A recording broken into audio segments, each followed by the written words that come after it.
Ain't you sick of giving me your money? Oh, ish. Oh. I know he didn't do it, baby. Whoa, where you going? No, I'm about to go make these drop offs.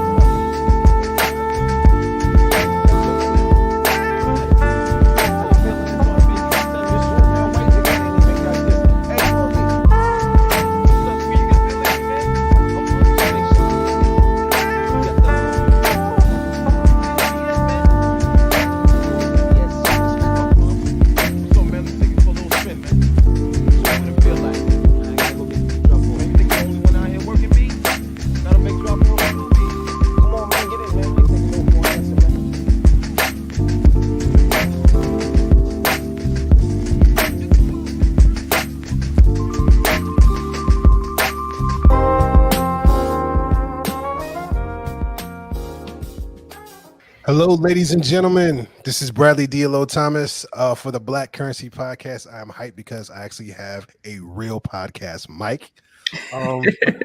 Anyway, enough about me. I am a marketing professional by day in the biotechnology industry, producer and MC by passion, and I'll pass the microphone. Hey, it is Opal Elisa. I am a director of multicultural business strategy by day and by passion. I am a poet, spoken word artist, MC, author, multi-hyphenate, all of the above. I will pass the mic now to Corey. What's going on? It's Corey Whitmore, owner and founder of Media 22. By day, I'm putting together a summer program for my boys because we failed to get them into any summer programs. And then by night, I'm sitting here in the studio trying to get caught up on mixing. So anybody trying to get some studio time, know I'm about a week or two out. Nice. Stay on the hustle.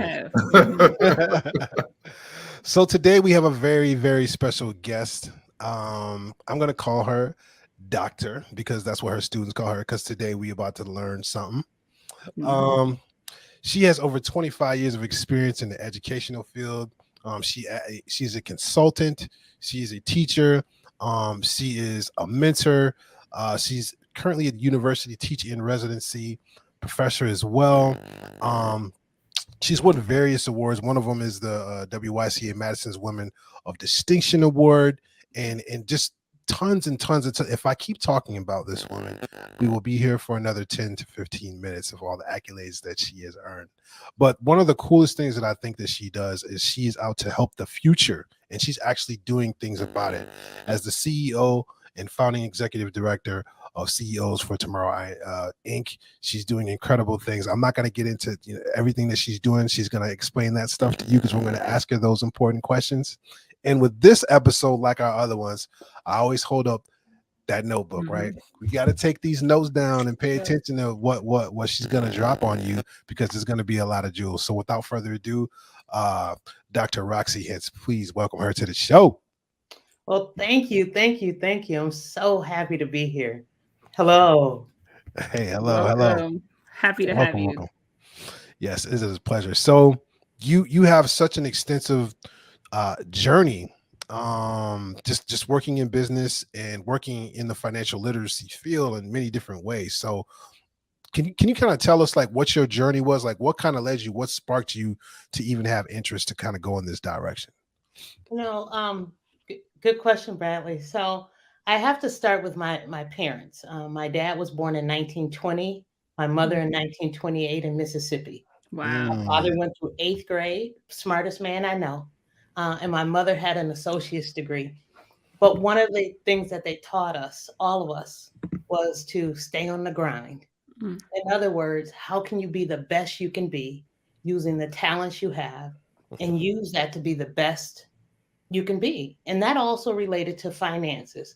They didn't know a lot about finances, but they did make sure they positioned us in places where we can really do well. I started working at age 14 at Planned Parenthood as a teen peer educator. Knew I wanted to be a teacher since I was probably 10 and had all the neighborhood kids on the court. It was really that job that taught me about finances. I got my first check and I was like, wow, what if I save this? And I don't know where that came from, but it was the impetus for all that's happened financially for me and the education I've been able to instill in other people around finances and entrepreneurship and using education as a tool to get there. So the journey has been real. And I think having my parents as a foundation for just putting me in positions to be able to Mm. fund has been really influential, and it's made a difference. Mm. Mm. That is awesome. So, did I hear you correctly? I think you said your mother was born in 1928 and she had an associate's degree as a Black woman. Yeah, out So, of like in the necessity. 40s at wow. Even Yeah, then. Woo. and she was an entrepreneur too, and I watched that. Mm. She Wow. owned, her name was Daisy, and she owned Daisy's Fashion House. She was a fashion designer and designed her own Mm, clothes. She Mm. also owned Daisy's Charm and Finishing School. So we had mm. to learn speech and etiquette and personal grooming and modeling and things like that. But seeing her work and run her own business and bring in income and be Mhm. able to sustain our family, along with my father, who was a mechanic for Greyhound. He wanted to be a driver, Mm, and they didn't Mhm. allow African American people at the time to drive. mm. So he Mhm. was a mechanic for 30 years at Greyhound, and he taught me, to work hard and make an impact. Wow, that's amazing. That is just like, yeah, I'm gonna be thinking about that for a minute. That is incredible. Yeah, I can see why you were doing what you were doing with CEOs of Tomorrow. Absolutely, that is in your blood. So with having that foundation, what is you've got to have a philosophy for success. What's your philosophy around success? People hear me say this all the time. I often say, when the door closes, go out the window. Mm, There are so many barriers, so many doors that get closed. Mhm. And I believe, and I've shared this with young people as well, no is not an answer. When someone closes the door, find the window. Make sure that you get what you need in order to succeed. But I also believe that also comes with honesty, integrity, and being humble. Because one of the things is, once you have an opportunity, how do you then reach back and use that opportunity as elevation for other people? Mhm. So I believe that you continue to move forward through windows or doors or whatever it needs to be successful, while also reaching back through that window and bringing others through it too. absolutely, I love Mhm. that. I love that. Absolutely. Man, there's already been so Okay. so much. I knew this was going to happen when we get into it. It's like, Telling you. I got all these other ideas, but I know we gotta follow a little bit of order to make sure our listeners are able to follow with everything that's going on. Um, my question is what is it like, um, your day to day? What is your day to day like? Because I know you're involved in so many things, especially as a consultant, stuff with CEOs of Tomorrow. Um, like what does a typical day for you look like, and how do you order your day and kind of schedule your day? Yeah, when balancing so many things, you want to also think about health too. And I just have to bring that up, because when you're balancing so many things, you often can easily lose sight of your personal well-being. Um, my day looks crazy every day. CEOs of Tomorrow has grown tremendously. And so the consulting that I do, I'm an education consultant, and I work with school districts and also educators to improve education, particularly for kids of color. How do Mhm. we bring rigorous, relevant curriculum into our classrooms? Well, I do that, but as CEOs of Tomorrow has grown, we have 9 programs that we're offering year round. When I launched in 2016, we had one, and it was only in Mhm. the summer. Mhm. We also take kids out of the country when there's no COVID, or have intercultural classes with students in different countries, particularly Africa, who join our classes. And then now we have so many schools and organizations that have contracted with us to bring our programs to them, in addition to our multiple programs that we offer. So a Mhm. typical day, I wake up in the morning, mentally and emotionally ready to fight and work for youth. I go into the office, and I have several staff that I'm managing and their programs. We're constantly looking for rigorous, relevant, engaging ways to spark the Mhm. minds of young people, and to infuse that into the programs that we offer. That goes all day. We're in schools, in the offices, creating curriculum, designing programming, interacting with our local, national, and international partners to ensure that our reach for our young people is beyond the doors of Madison. We're working with people like you, Corey, as one of our intern sponsors, where our teen entrepreneurs are actually working in businesses, local businesses, bringing their knowledge, skills, and youth to those businesses while also being mentored. At the end of the day, though, I shared and I started earlier, it's important to take time for you. I always, even if it's before bed reading for enjoyment, I have to say, to really give my mind and body a rest. I'm also a runner and I love all things outdoors, fishing, hiking, canoeing, boating, all things outdoors. So if I can squeeze something like that in, I'll do that too. But it's largely really a life commitment to working on behalf of young people. And that's every day. That's beautiful. Yeah, you said so much, like including just like I think you said just like expanding the horizons for youth, because that's so true. Like I'm a firm believer that if you can't see it, it's really, really hard to be something that you haven't seen, especially in real life. So you're taking kids outside the city limits, outside of the country. Like that's phenomenal.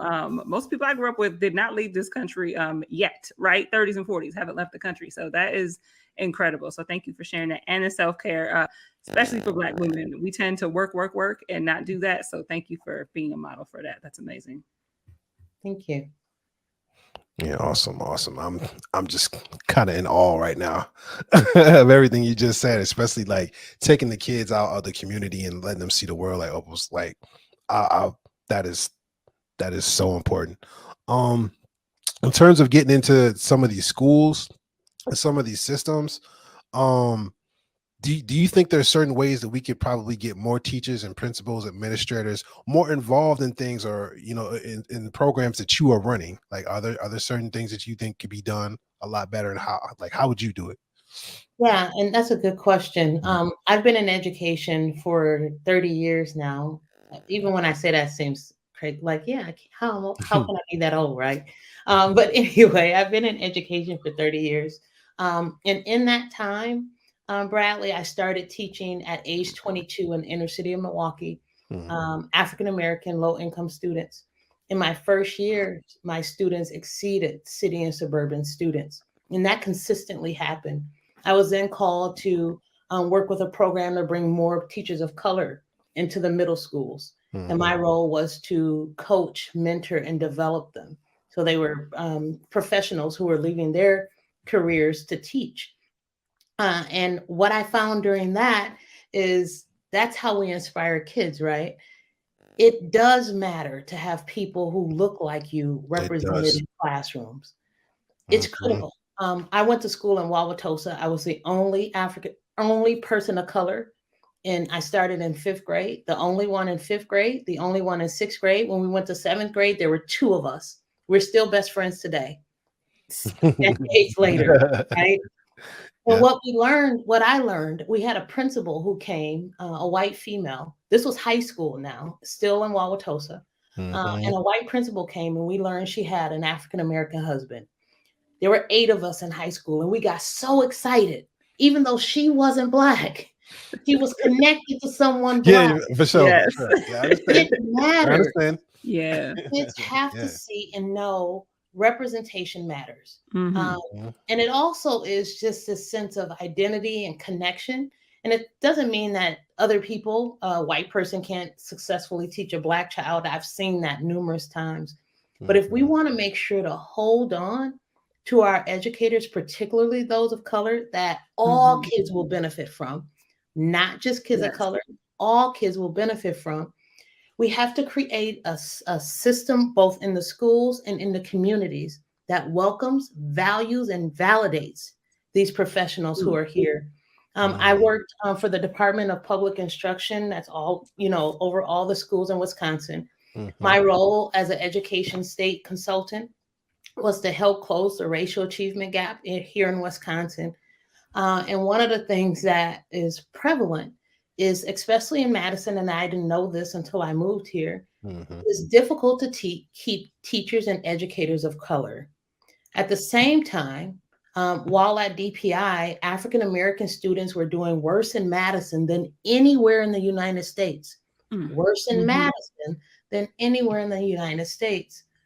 Representation matters, and holding students and teachers to a high bar. I'll end by saying I was also the culturally responsive teacher leader for Milwaukee Public Schools.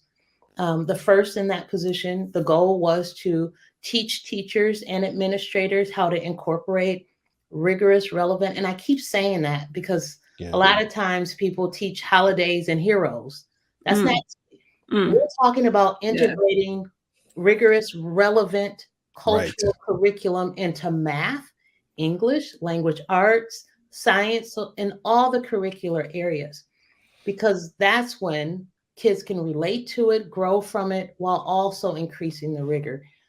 So I say it's not really pay, it's not the training, because the teachers and educators are trained, but how do we create a safe system here where educators are valued and their worth, their intellect can be really sewn within the fabric of the education system. When that happens, our kids thrive. And I'm hoping that we'll continue as a city to really do what we need to do to open the doors for teachers of color and keep that door open. Yeah, that's you struck so many nerves from what you just said, because I'm from Madison and I know the system here, and there's a lot of other people that are from here that basically kind of got pushed through high school, who have now kind of went on to do bigger things. And I still remember I think the only Black teacher I've ever had, her name is Miss Bernard. So that is so true. It sticks with you. It makes you confident when you step in the room and you're like, okay. Right. And Opal said earlier, I love that, Bradley. Opal said later, you can see yourself in a role when you see someone who looks like you in it. And it is true in education too. As our numbers diminish for teachers of color in education, and there's still programs to bring, like the one that I worked for, to bring teachers of color in. Kids need to see that too. We become and we aspire to be professionally what we see and what we know. And so it's important, if we're talking about increasing the education, even financial education for youth, they have to see people who live it, breathe it, know it. And no better place for that to be than in the classrooms, and also programs that are run for youth. Yeah, absolutely. Thank you for sharing that, and thank you for doing what you're doing and what you've done. Like you said, you've and I'm sure that isn't the only position you've had where you've been the first.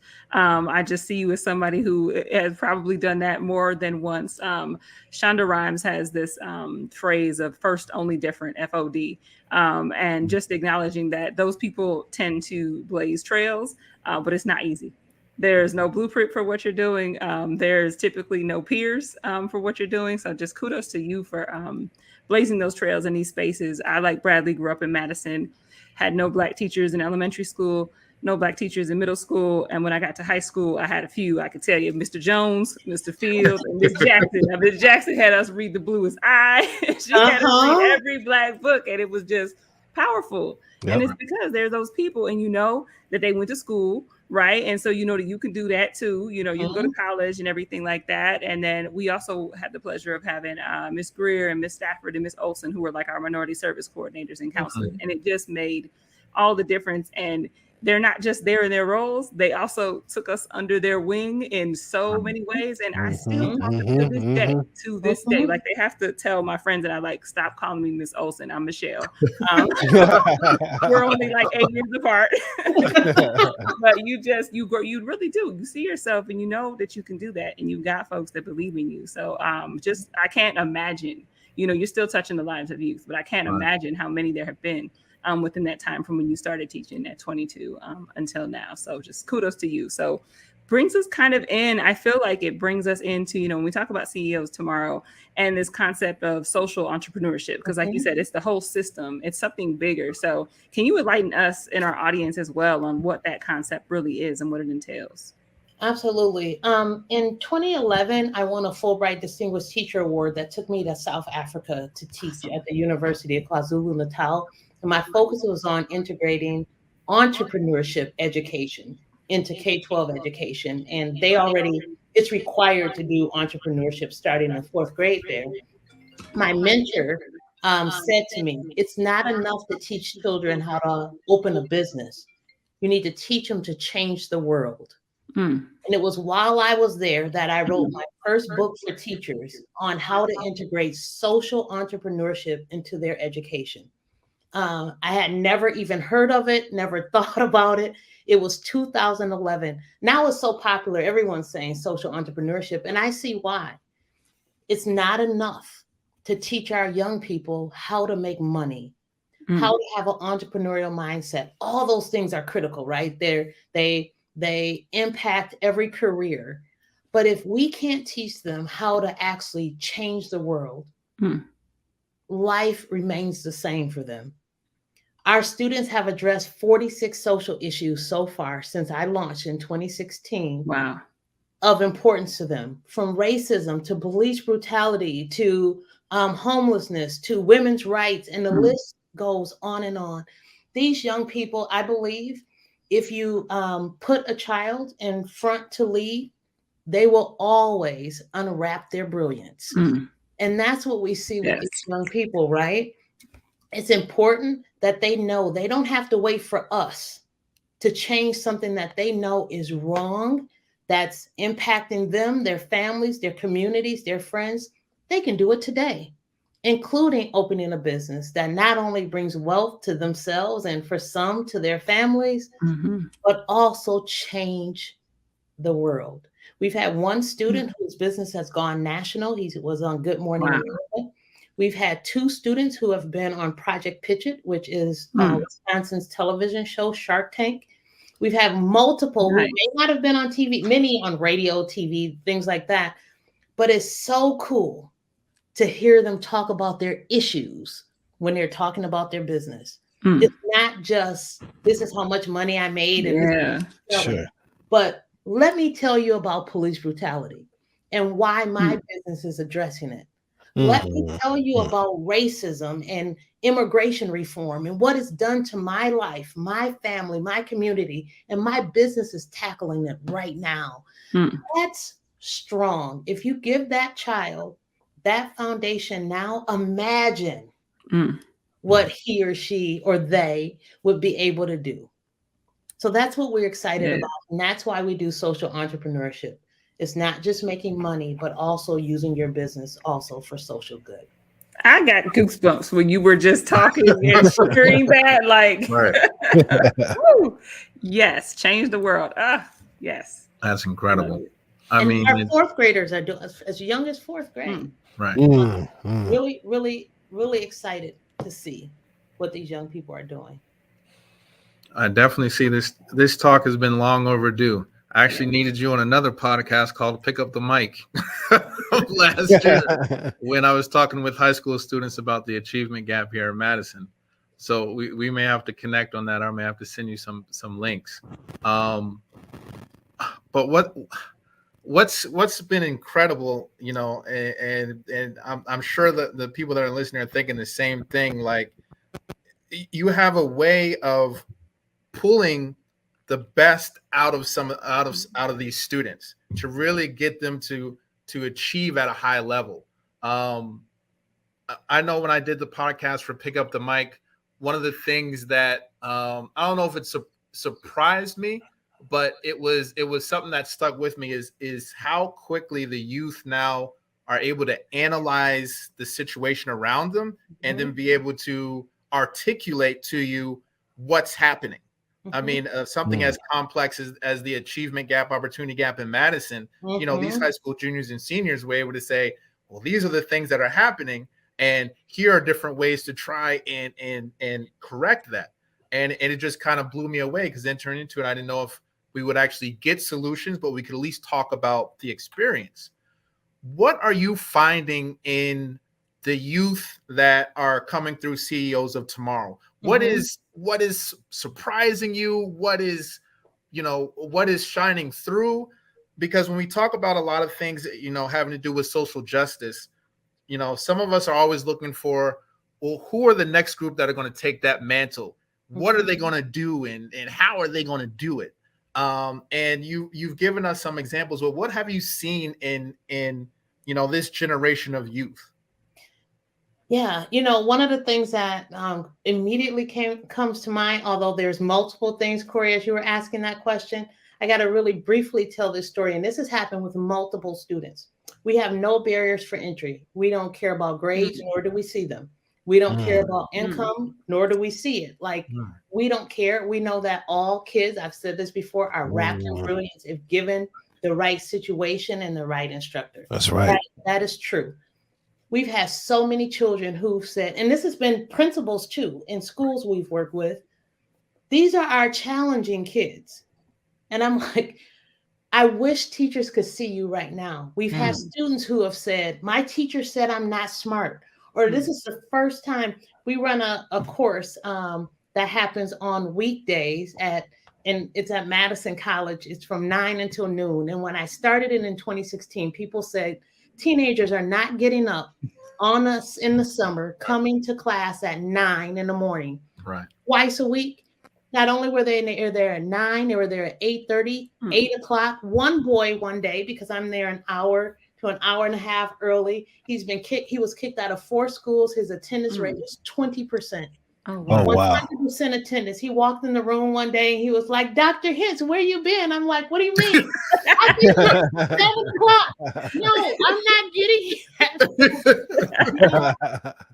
And I say that all to say, Corey, back to what you were saying, what surprises me is how often and I think this is all of us, barring race, gender, class, realizing that our kids are smarter than we think. That's why I take them out of the country. I fly them to Africa. They've never done that before. I took kids who had not even been on an airplane. Right. If you have the knowledge to change Madison, let's help you change the world.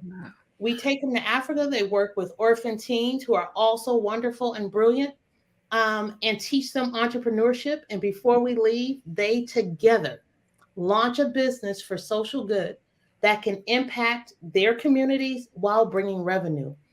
We're excited, hopefully, that in 2023, COVID has not been so ugly, and it will be safe for us to travel again.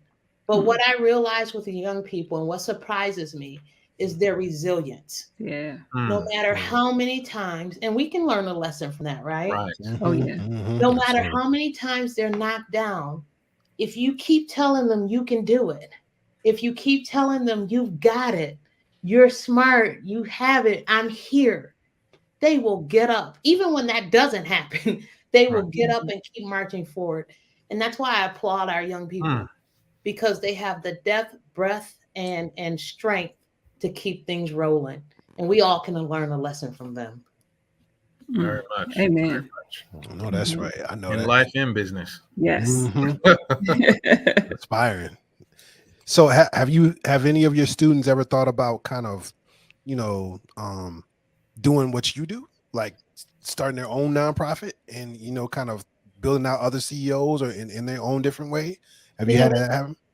We get that a lot, and especially like college students who and of color who are coming to us asking, can I work for CEOs of Tomorrow? And I have this vision of mine. We have one who was with us from the time she started college, so right out of high school this summer, through the end of her freshman year. The first year out of undergrad. And she came to us saying, I want to start a nonprofit in Ethiopia to help women who are homeless. Okay. That used to be her as a child. Wow. She's running that today. Wow. We have another young lady. We just hired her. She starts tomorrow. She too is in college, African-American female. She's like, I want to run a nonprofit. I've heard about you. Can I come and work for CEOs of Tomorrow while learning? I believe that a lot of people have helped me to get to wherever it is I am today. And I thirst to give it back. I have nothing that belongs to me. All of it has been contributions that have been gifts to me. So not only do our staff and young people grow up and want to be change agents and launch businesses, even nonprofits, so do our young staff that are watching too. Most importantly, Corey, though, our students, they can earn up to 8 Madison College credits. They can earn up to 6 MMSD high school credits through our programs. Oh, wow. Sun Prairie has jumped on board, and Sun Prairie students can earn high school credits and college credits through our program. Nice. Our students can earn 11 digital badges, the same ones that adults receive. They're accredited and verifiable. So more important to me than that is for our students. I don't care if they go to college, but I want them to know that they can if they choose to. So we have a lot of our programs in colleges and universities because I want them to know you belong here too, if you choose to be. You're smart enough, you're capable enough, and there's a place for you. So we want to also arm our kids with credentials so that when they're going out into the world, be it for career or college or whatever they chose to do post high school, they're armed with these credentials that they can walk into a room with their heads held high and be able to say, this is what I've accomplished. And that's what we're looking to do also for our young people. We don't care if they become entrepreneurs. We want them to be entrepreneurial thinkers who can fall and fall forward, who can fail and fail with honor, who can work in a team, who can speak with confidence. All those entrepreneurial skills that you get from practicing being an entrepreneur are valuable no matter what career you choose. So it's not a priority for me if they open a nonprofit, which would be cool. I have to say that. Or if they open a business, that's cool too. But I do know they walk away armed with credentials, experiences, and most importantly, a higher level of confidence to tackle the world that they're going to enter as adults. Yeah. I really like the fact that you are very intentional about saying, if you choose to go to college, Right. you know, because there are kids out here that have that kind of complex, like I have to go to college in order for me to be intelligent or successful, which is not true. Yeah. So, Yeah. But what we do see is some of our students looking and thinking either they're not smart enough, they're not good enough, they don't have enough money, it's for the other kids, and want to and feel like they don't belong, they don't have what it takes. And we want them to know that if they choose that or whatever they choose, they have what it takes. And there's nothing they can't accomplish. If they can open a business, there are adults who spend years trying to open a business or dreaming to open a business. Right. Teach a kid to open a business in 10 weeks with customers lined up at the door. And that I think is really exciting. Our students have launched 156 businesses. Well, 64 now. 164 since I started in 2016. And there was only one business launched in 2016. So since 2017 to now, 164 businesses addressing 6 social issues. Kids are amazing. If we give them a platform to do it. Wow, that is incredible. Owes you a check. Yeah. There's so many gems, like arm our kids with credentials. Just like so many, it's just revolutionary the way that you've thought about people and are thinking and understanding intelligence and what is needed and how, like, I love this. You said we don't count grades. We don't want to see them. Just how liberating that could be for someone who is struggling with school, how liberated that can be for someone who's only been valued because they got great grades. There's so many pieces in there that are just amazing. And I can just imagine how impactful that is and beneficial, especially for our kids who are judged on so many things. And you're kind of, visualize these open arms when they're coming in here. I love how you said that there's no barriers for entry. That is incredible. I hope that folks are taking notes and listening to that and seeing how they can apply that in their own areas of expertise and things too. So you talked about resilience, you talked about the confidence, you talked about the brilliance, which I am 100% with you in believing that children are inherently brilliant. They're so smart and they can be fearless. What are those other traits that make a good CEO when you see it in a child, when you see it in someone that's middle aged, when you see it in someone's older? What are those additional traits that really are needed? Opal, I'm going to talk about kids first, and then I'll say adults. We've had children who come to us who are shy. You would think a student who's like really timid and shy, that may not be a trait for an entrepreneur. But we put the mic in their hand and we put them on stage. We put 2 screens next to them with a huge audience. We make it formal and tell them, we're right here. You can do it. I believe everybody has the traits if we help to nurture those traits. Sometimes people don't know that they have it, but inherently, someone who doesn't mind failing, because you're constantly pivoting and adjusting as an entrepreneur. So failure has to be okay. We have to like reshape the mindsets of our kids, because we've taught them that failure isn't good. We even give them an F and make them like fail, kind of thing. That gets internalized. So we have to do a lot of work to like recondition what failure is, because failure is just a setback for a setup for the future. So it's not something that is a bad thing. So a person who doesn't mind or is comfortable with failure. 2, a visionary. You see a dream, but it's not a dream, it's your reality. And you're going to take steps to make it happen. No matter how long it takes, you're moving towards it. And then the last thing I think that's critical for an entrepreneur is a sense of like, I started with opening with this, when the door closes, go out of the window. When I started my first nonprofit, I was 25 years old. I ran it for 17 years while working for the school district. And I needed a 501c3. I went to the yellow pages. I know those don't probably exist. That long ago. That wasn't that long ago. But I went to the yellow pages literally and opened up to lawyers. And I got on the phone calling one at a time, seeing if I can get someone to volunteer to do my documentation for my 501c3. And finally, someone said, I'll do it. It's about when the door closes, keep going. Find another entry point. Because to me, as an entrepreneur, there's so many things that you have to be able to negotiate, navigate, and experience, and be able to do that without feeling rejected. It's just a part of the experience. Look at it as a fun, I do, like this fun game of how can I really get what I need, while also at the same time being a model to make the door open easier for the people behind me. Right. That is beautiful. I don't know if you meant this for children or people of all ages. I'm 42 years old.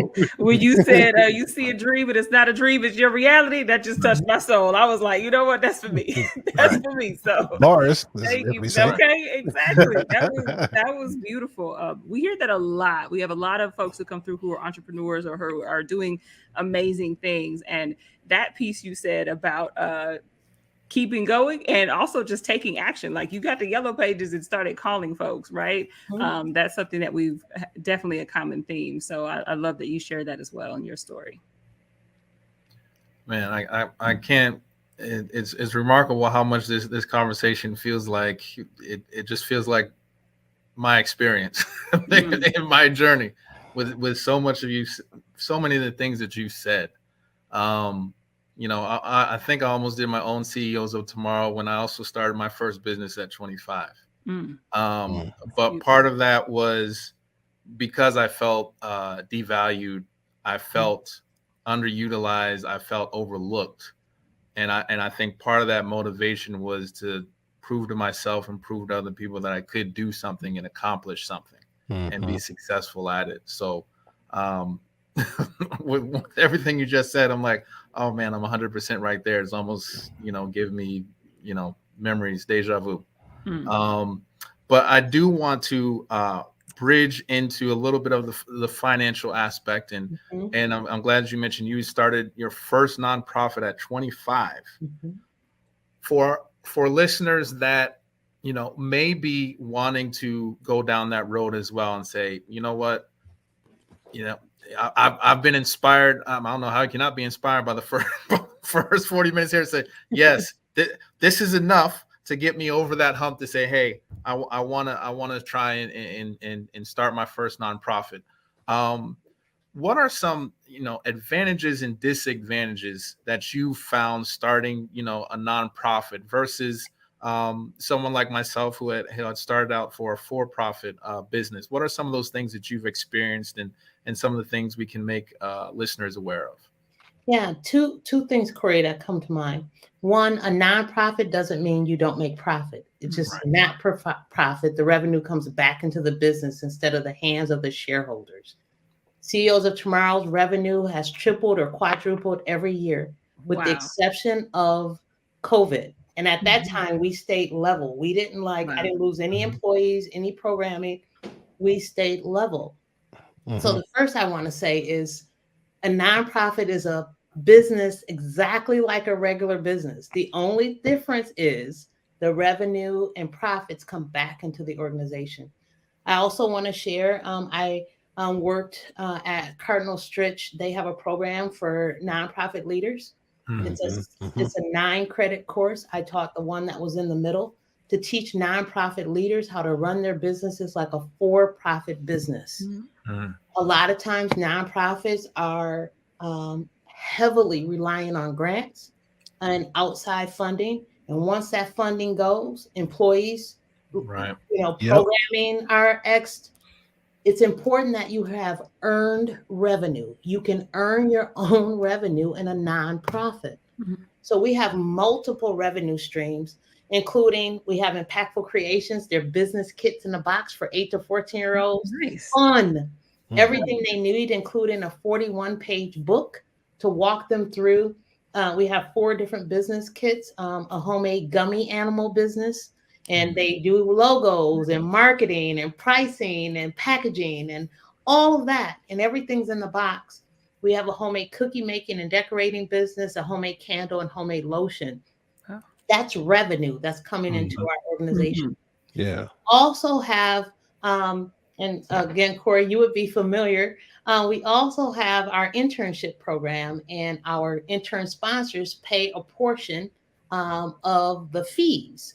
Mhm. So we have corporations that are in companies and businesses that are paying money. We have lots of ways we're bringing in revenue that are outside of grants. Right. So Mhm. I just want Yeah. to share, for those who are looking to open a nonprofit, do not think of it as it's not profitable. Right. It just means Sure. not for profit, meaning the profits are actually coming into the organization rather than to shareholders. So I'd say the first step in opening a nonprofit is to engage in, if you haven't already, some mentoring, or I always have to give a plug to Upstart. Yes. Um, Mm. Love Upstart. Mhm. You all might Yep. already be familiar. Yep. And for the listeners who may not be, is for women and people of color who are entrepreneurs and they have an entrepreneurial mindset. I even did Upstart with a master's degree in business, and having run a nonprofit, it benefits everybody. And in our Mm. Nice. cohort was this bond where we can help and inspire and support one another. So I would say, even though it's a nonprofit, to look for opportunities for entrepreneurs, even those who are for profit, because those same tools, strategies for successfully running a business are the same that make a nonprofit successful too. Nice. Nice. Is the like actual kind of filing of paperwork process, is it pretty similar to a LLC? Like I've got an LLC and that wasn't too hard at all. Is it pretty similar or is it much more Yeah. difficult? I think it's pretty simple. And the reason I say that is because UW-Madison has a law center that'll help nonprofits, small nonprofits or individuals looking to open a nonprofit with all the paperwork. Marquette University also does that. I went to both. Nice. Anybody who's offering services. So they'll do all of that work for you. So that part's pretty easy. The other piece is, you know, and I say this all the time too, running a business or a nonprofit, having a sense of how to manage money. A lot of that comes from your own personal finance. So as you grow and develop, or if that's an area where you're not, that again would be an opportunity to look for ways to enhance your financial wellness so that you can apply those same tools to your nonprofit or for-profit business. So I think it's really important to continue to build, grow, and edify your mind in order to be in spaces and places. What's also another tip I'll give, I talked about going through the phone book. Now, even though it's not the phone book, there are so many resources for nonprofits. Madison has per capita so many nonprofits. Yes. There's so much free or almost free resources for people looking to start a nonprofit. It's incredible here. So it's resource rich. And if that's something you're looking to do, there's certainly outlooks where you can go right in the community to begin to learn about launching your own nonprofit. The paperwork is not difficult at all to do because there's so many resources out there that will do it for you for free. Awesome. So I have one question too. So when we're doing the for nonprofits, you need a board of directors too, right? So is there a certain way that you kind of go about deciding who you're going to work with when you're building that organization, or kind of rules that you tell people like these are kind of the things you should look for your board? Bradley, did you see me laugh when you asked that question? No, I thought. When I launched my first nonprofit, when I was 25, I started with friends, like 3. And then as I grew the organization, I brought in a board consultant through a grant that helped us really develop it. And we had 12 members and committees and all of that. And I thought, that's all I knew. You're supposed to do that. I wasn't smart enough, Bradley, to know you have to be selective.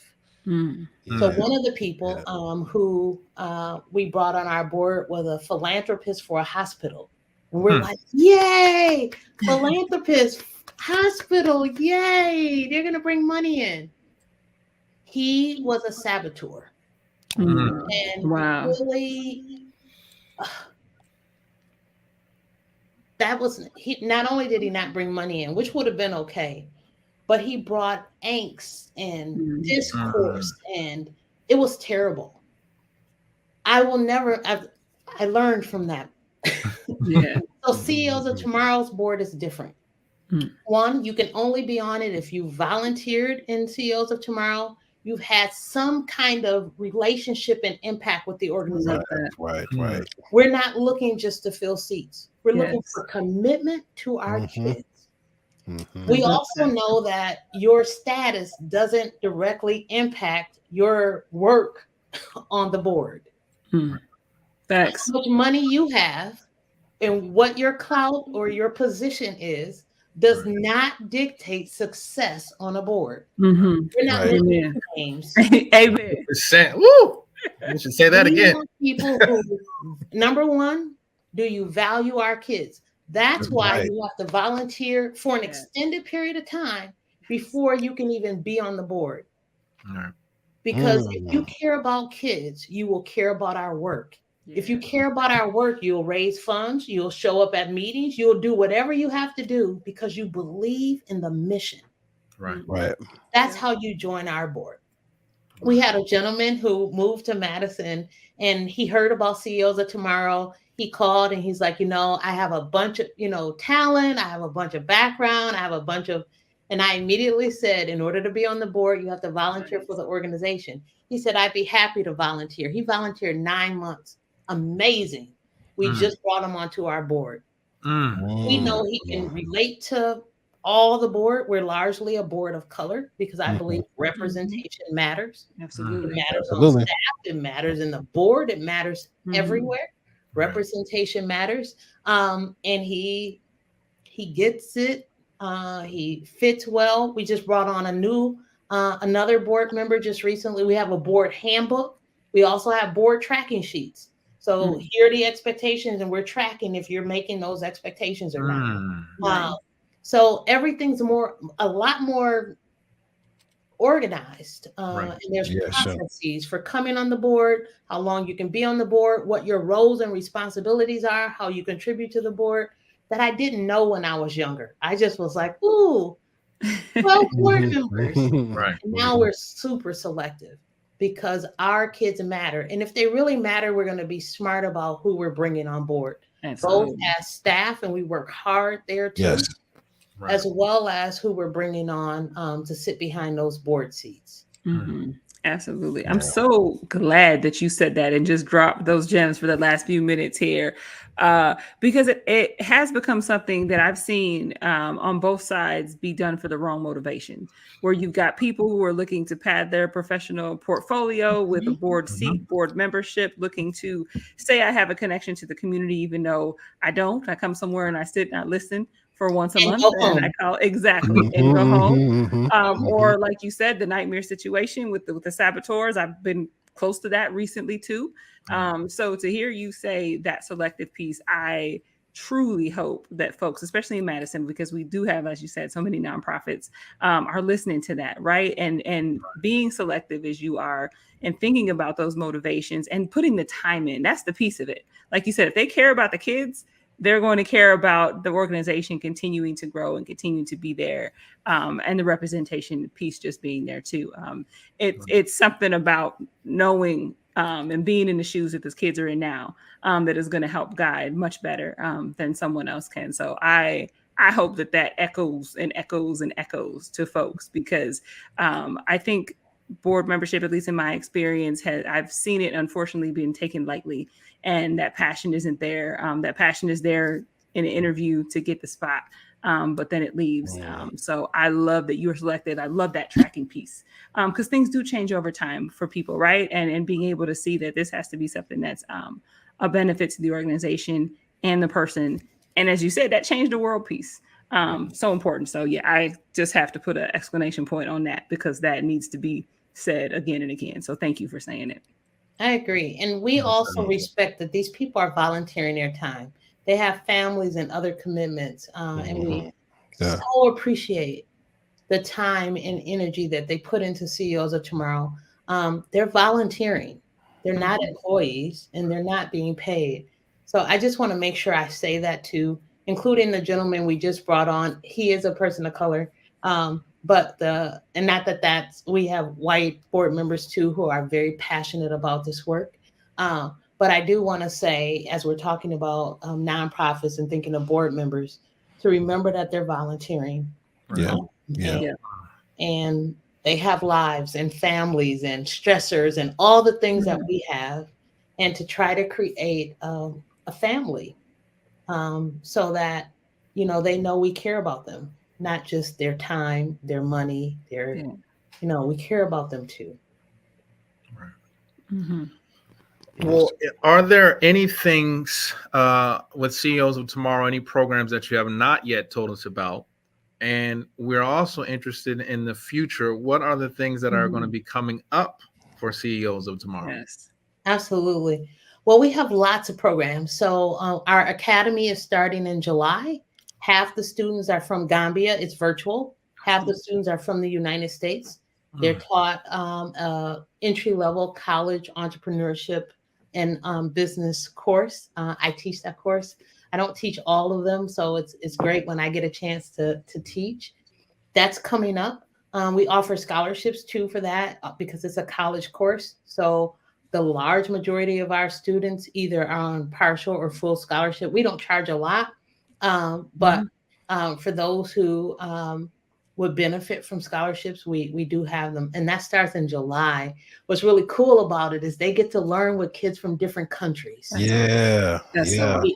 Our first year in 2020, we partnered with the Middle East International School in Qatar in the Middle East. So half the students were from Qatar and half were from the United States, and they all took our course together. Last year, the students were from Gaborone, Botswana, half of them. And this year, they'll be from 2 high schools in Gambia. So We awesome. have Man, that's amazing. Yeah, and that we have is. some openings. One of the things that we don't do is a lot of advertising. Our first year, we're open to all students. I want to say that, but we're particular about students who are often marginalized or not given the opportunity. Right. When we first launched our first camp, it filled in 2 weeks.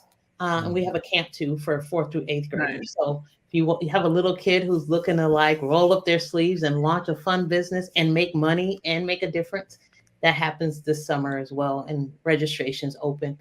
But what I was saying earlier is, it's important that these programs have meat and meaning for young people. Right. Yeah. We Yeah.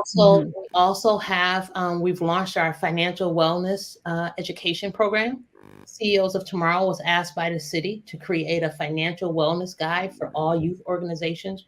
We partnered with Summit Credit Union. That's been our partner since inception. And we've written a very developed curriculum guide that's free to the community. It's geared towards youth program leaders to integrate financial wellness into their curriculum. But we're excited to share, we just hired 14 teen money mentors. They're teenagers from the community. We're training them, both CEOs of Tomorrow and Summit, to be able to teach financial wellness, from how to read a pay stub to how to build credit to how to really begin to understand savings, budgeting, and the list goes on, and to do it in a way from teens, by teens, for teens. Nice. What's powerful with this program, and we've hired, so now the program is them going out into the community. That if you teach a child how to be smart with money, their whole family, community, generations change. If you can teach it, you know it. So we're excited about these young people who are teaching entrepreneurship. And that's another program that we're offering. But yes, you can visit our website at ceosoftomorrow.org to see and learn about our multiple programs that we're offering. Don't have time to go to a program? We also have impactful creations. They're business kits in a box for 8 to 14-year-olds. You can order them right off our website, and it comes directly to your home, and your child can open a business right in your house. How cool is that? That is awesome. That's a fantastic gift too. Like that. Yeah. That's amazing. Awesome. Yeah. And shouts out to Summit Credit Union. They've been doing great things within the community for a long time and really impactful stuff like this. So I love that you have that partnership with them and they have that with you. I would agree. 100% of our students, our teens have savings accounts. And if not at Summit somewhere, my first, and I'll make this quick, when my first program that I launched in 2016, our students went out to sell, they made bracelets for $5. They made $800 at an event. Our profits go to the kids. We don't keep any of their money. Nice. You're not an entrepreneur if somebody else is keeping the money you've made. Right. The money goes back to the kids. Well, that was on a Friday. I get a call on a Saturday from one of the parents, and she's like, I'm at the check cashing place, and they won't cash the check.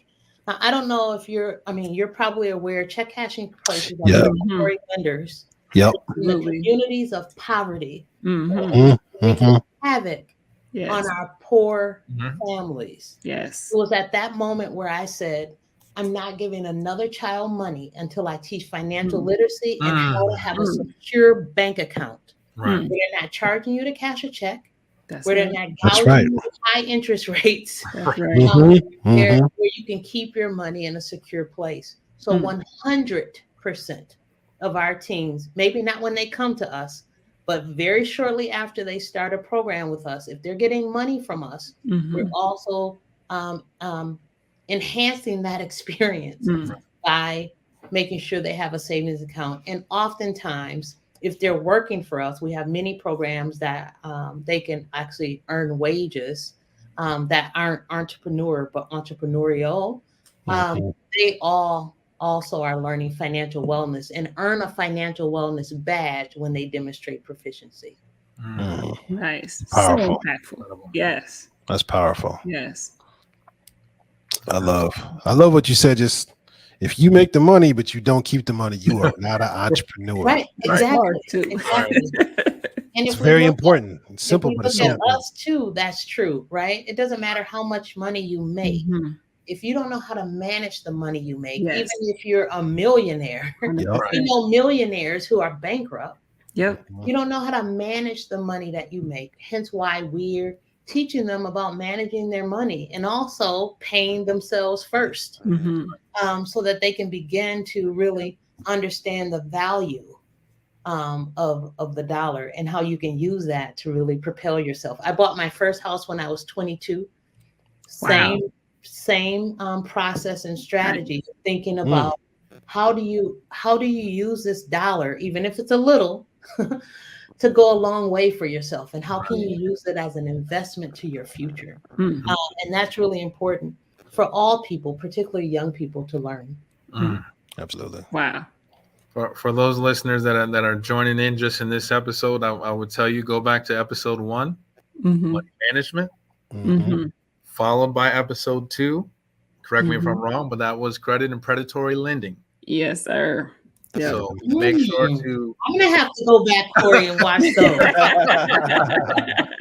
Maybe even show them to our students as part of the education that they're getting during financial wellness.